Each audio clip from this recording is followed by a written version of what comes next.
Hi dear students, hi friends, welcome to my channel One World Learning। आज मैं आप लोगों को एम कॉम पार्ट 2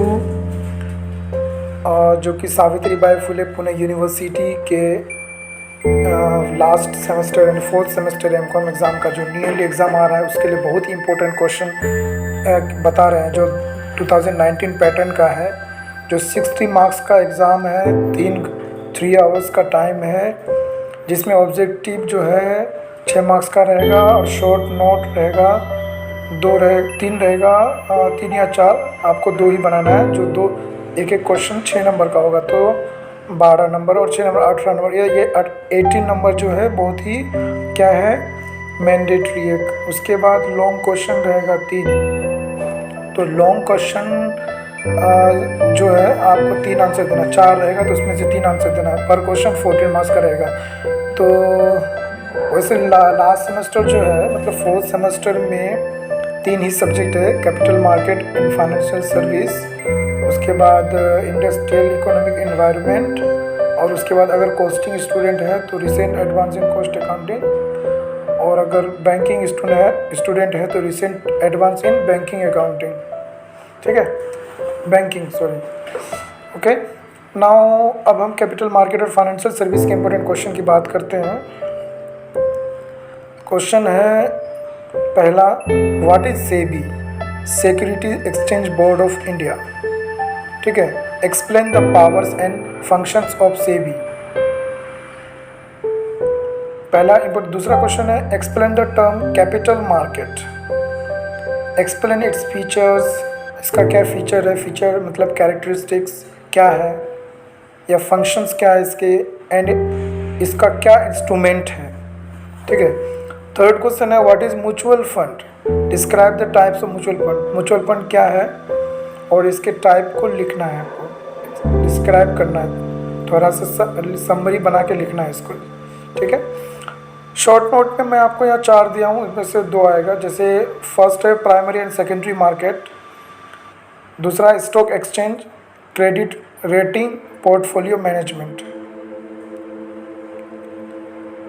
तो ये चारों क्वेश्चन में 2 आपको लिखना है। तो एग्ज़ाम में चारों में से चारों रहे या फिर थोड़ा जो है दूसरा रहे, लेकिन आपको ये 4 में से 2 100% यहाँ से 2 आएगा ही। ये बिलीव करके चले कि जितने जो क्वेश्चन आपको बताया जा रहा है बहुत ही इंपॉर्टेंट है। आप पढ़ लीजिए, 3 क्वेश्चन आपको आंसर देना है जो कि 4 रहेगा। मान लीजिए अदर एक रहेगा तो चलेगा, लेकिन 3 क्वेश्चन परफेक्टली, ये तीनों क्वेश्चन रहेगा जो कि हर एक चैप्टर से लिया गया है। और आप देखेंगे सैम्पल पेपर क्वेश्चन का, उसमें भी आपको ये क्वेश्चंस मिलेंगे। ठीक है। तो ये था कैपिटल मार्केट फाइनेंशियल सर्विस। उसके बाद नेक्स्ट है इंडस्ट्रियल इकोनॉमिक एनवायरनमेंट। ठीक है, बैंकिंग हो या कॉस्टिंग स्टूडेंट हो, ये दोनों सब्जेक्ट फाइनेंशियल सर्विस वाला और इंडस्ट्रियल इकोनॉमिक दोनों के लिए होता है। ठीक है, ये दोनों कॉमन सब्जेक्ट है। तो इंडस्ट्रियल इकोनॉमिक सबसे पहला क्वेश्चन है, आप सेकेंड सेमेस्टर में पढ़े होंगे व्हाट इज़ इंडस्ट्रियल इकोनॉमिक्स। ठीक है, तो इंडस्ट्रियल इकोनॉमिक्स क्या है उसके बारे में थोड़ा पढ़ लीजिएगा, लेकिन अभी ज़्यादातर इंपॉर्टेंट है कि इकोनॉमिक एनवायरनमेंट क्या है, what is economic environment, describe the factors affecting economic environment. Economic environment को कौन से फैक्टर अफेक्ट करते हैं इसके बारे में आपको लिखना है। सेकेंड क्वेश्चन है, what is industrial imbalance, industrial imbalance क्या है।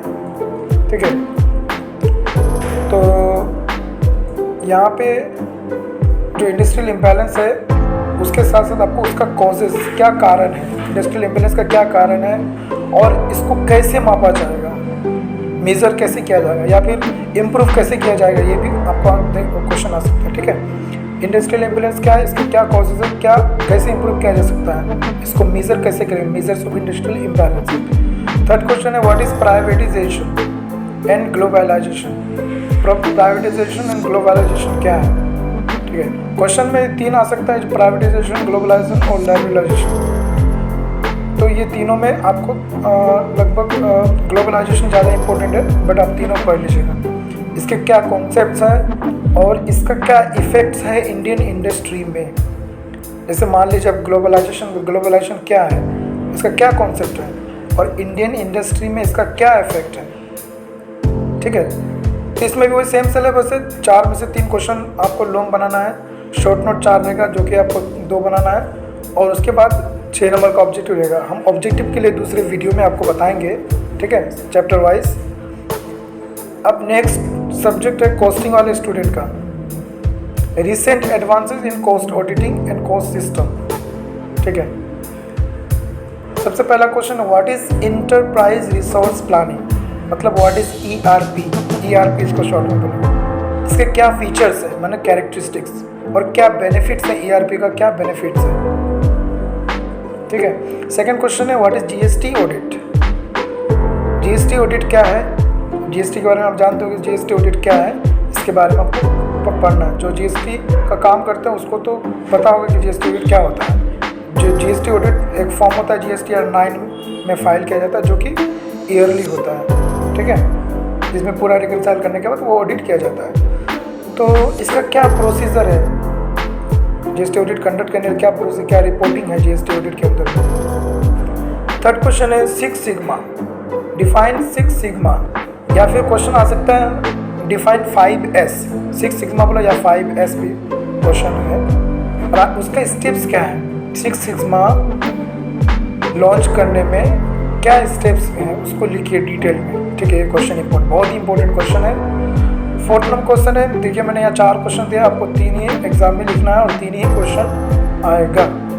What are cost accounting standard, cost accounting standard क्या है, कोई 2 कॉस्ट अकाउंटिंग स्टैंडर्ड को लिखना है, explain any 2 cost accounting standard, या फिर आपको वहाँ पर दे देगा क्वेश्चन में कि कॉस्ट अकाउंटिंग स्टैंडर्ड 1 या 2 या 3 को एक्सप्लेन करो, ठीक है। तो आप 1 या 2 तक 2 पढ़ लीजिए, मोस्टली 1 या 2 ही आएगा।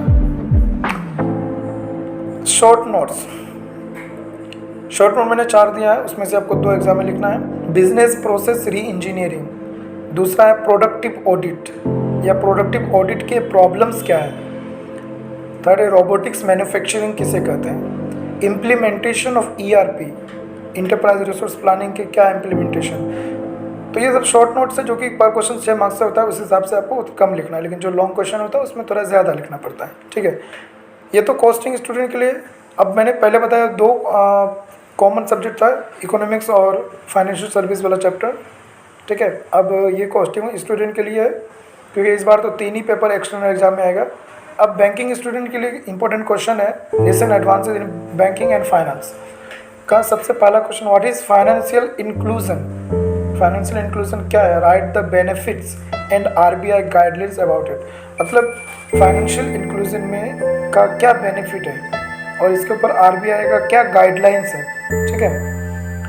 उसके बाद दूसरा है, आप बैंकिंग के बारे में जानते होंगे, तो बैंकिंग पढ़ रहे हैं तो उसमें बहुत सारी बैंकिंग होती है, net banking, mobile banking, core banking, ATM, ठीक है, या फिर फंड ट्रांसफ़र, बहुत सारे होते हैं। तो यहाँ पर एग्जाम में ज़्यादातर इम्पोर्टेंट है कोर बैंकिंग क्या है, व्हाट इज़ कोर बैंकिंग, ठीक है। या फिर शॉर्ट नोट में आपको मोबाइल बैंकिंग भी आ सकता है, इसके क्या बेनिफिट्स हैं, इसका बेनिफिट्स क्या है, इसको आपको याद करना है।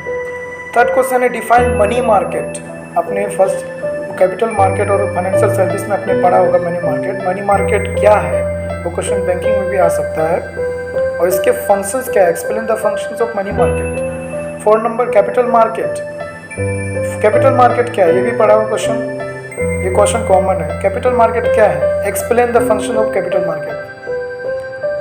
बहुत बार ये दोनों क्वेश्चन है, मनी मार्केट और कैपिटल मार्केट, और इसके फंक्शंस क्या है, बहुत इंपॉर्टेंट है। शॉर्ट नोट्स 4 है, उसमें से 2 लिखना है। सेकेंडरी मार्केट क्या है, एक होता है प्राइमरी मार्केट, एक सेकेंडरी मार्केट। बैंकिंग में सेकेंडरी मार्केट इंपॉर्टेंट है कि क्या है। कस्टमर सर्विस मैनेजमेंट क्या है, CSM उसको बोलते हैं, कस्टमर सर्विस मैनेजमेंट, कस्टमर के सर्विस को कैसे मैनेज करें। स्टॉक मार्केट, स्टॉक मार्केट या फिर स्टॉक एक्सचेंज बोल सकते हैं। बैंकिंग, उसके 4 नंबर क्या है, banking ombudsman scheme, banking ombudsman scheme 2006, ठीक है। तो ये 4 में से आपको 2 आंसर लिखना है, तो ये 4 क्वेश्चन में 2 आएगा, ठीक है, शॉर्ट नोट्स में, और लॉन्ग क्वेश्चन 4 में से 3 आएगा। उसके बाद जो ऑब्जेक्टिव 6 नंबर का है वो उसके लिए मैं अलग वीडियो, इंपॉर्टेंट ऑब्जेक्टिव का वीडियो मैं बताऊंगा। तब तक के लिए बने रहे हमारे चैनल में। नमस्कार, थैंक यू सो मच।